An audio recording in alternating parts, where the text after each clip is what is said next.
बच्चों, मेरा नाम दीपक कुमार है और मैं लेकर आया हूँ आपके लिए वर्कशीट नंबर 27 जो कि क्लास 10th के लिए है। और वर्कशीट का जो सब्जेक्ट है वो है सामाजिक विज्ञान। सामाजिक विज्ञान के सब सब्जेक्ट से आपका लिया गया है एक टॉपिक विनिर्माण उद्योग। ये विनिर्माण उद्योग बच्चों भूगोल की आपकी पुस्तक में दिया गया है। चलिए, आज की डेट है 5 सितंबर 2020 जो कि शिक्षक दिवस के रूप में भी मनाया जाता है। आप सभी बच्चों को शिक्षक दिवस की हार्दिक बधाइयाँ। चलिए बच्चों, स्टार्ट करते हैं अपनी वर्कशीट को। वर्कशीट में बच्चों आपको एक पैराग्राफ दिया गया है जो कि विनिर्माण उद्योग से जुड़ा हुआ है। देखते हैं क्या लिखा है। उद्योग, हमारे जो उद्योग हैं वो अर्थव्यवस्था के विकास में महत्वपूर्ण भूमिका निभाते हैं, लेकिन साथ साथ में ये प्रदूषण की समस्या को भी फैलाते हैं। तो बच्चों, हमारे जो उद्योग हैं वो प्रदूषण फैलाते हैं। कितने प्रकार के प्रदूषण फैलाते हैं? 4 प्रकार के प्रदूषण फैलाने के लिए जिम्मेदार है। कौन? ये उद्योग। देखते हैं बच्चों, ये 4 प्रकार के प्रदूषण कौन कौन से हैं। पहला प्रदूषण है बच्चों वायु प्रदूषण। उद्योगों से निकलने वाला जहरीला धुआं क्या फैलाता है? वायु प्रदूषण फैलाता है। उनकी चिमनियों से जो धुआं निकलता है वो पूरे आकाश में फैल जाता है, जिससे हमारी वायु जो है प्रदूषित हो जाती है, जिसको कहा जाता है वायु प्रदूषण। चलिए बच्चों, नेक्स्ट प्रदूषण देख रहे हैं जल प्रदूषण। कि भाई उद्योगों से जो निकलते हैं जहरीले केमिकल्स वो बहते हुए नदियों में, तालाबों में और समुद्र में छोड़ दिए जाते हैं, जिससे वहाँ का पानी क्या हो जाता है बच्चों? प्रदूषित हो जाता है।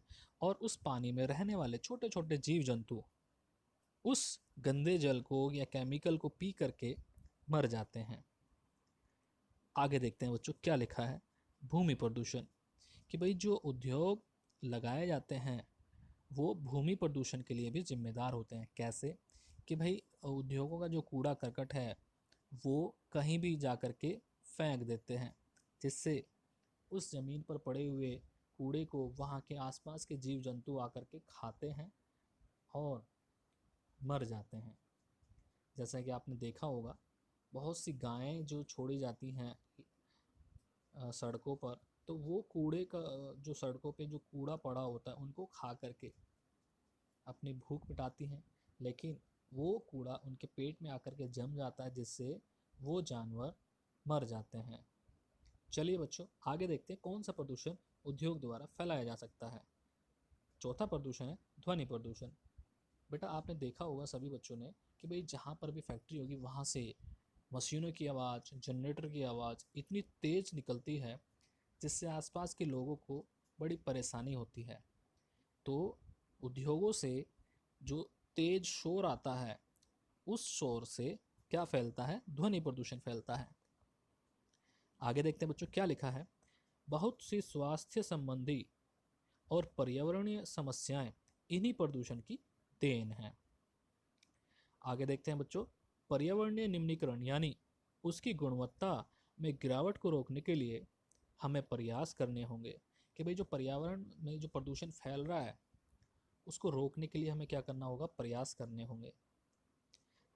कारखानों के 1 लीटर अपशिष्ट से 8 गुना स्वच्छ जल प्रदूषित हो जाता है। कि भाई कारखानों जो फैक्ट्रियां हैं उसमें से अगर 1 लीटर पानी केमिकल वाला अगर हम बाहर छोड़ दें तो उससे क्या होता है? 8 गुना ज़्यादा जल प्रदूषित होता है। देखते हैं आगे क्या लिखा है।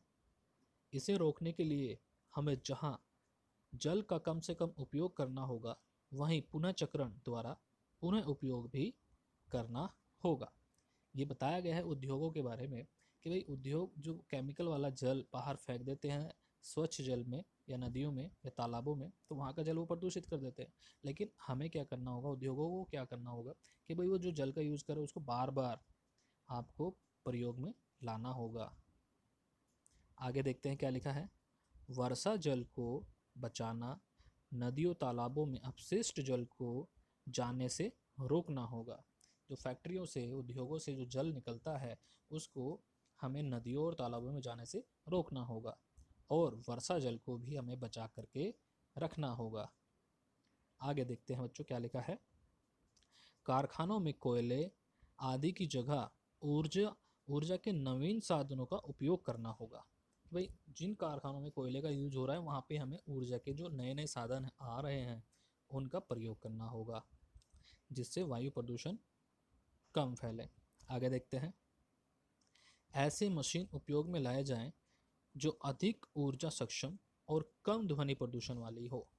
कि भाई जिन फैक्ट्रियों में ऐसी मशीन है जिनसे तेज आवाज़ निकलती है, उनकी जगह हमें किन मशीनों का प्रयोग करना है जिनसे आवाज़ कम निकले, ठीक है, या ध्वनि कम निकले, जिससे प्रदूषण कम फैले। देखते हैं आगे क्या लिखा है। आजकल बहुत से उपकरणों पर ऐसी सूचनाएं दी गई होती है, तभी समस्याएं दूर की जा सकेगी।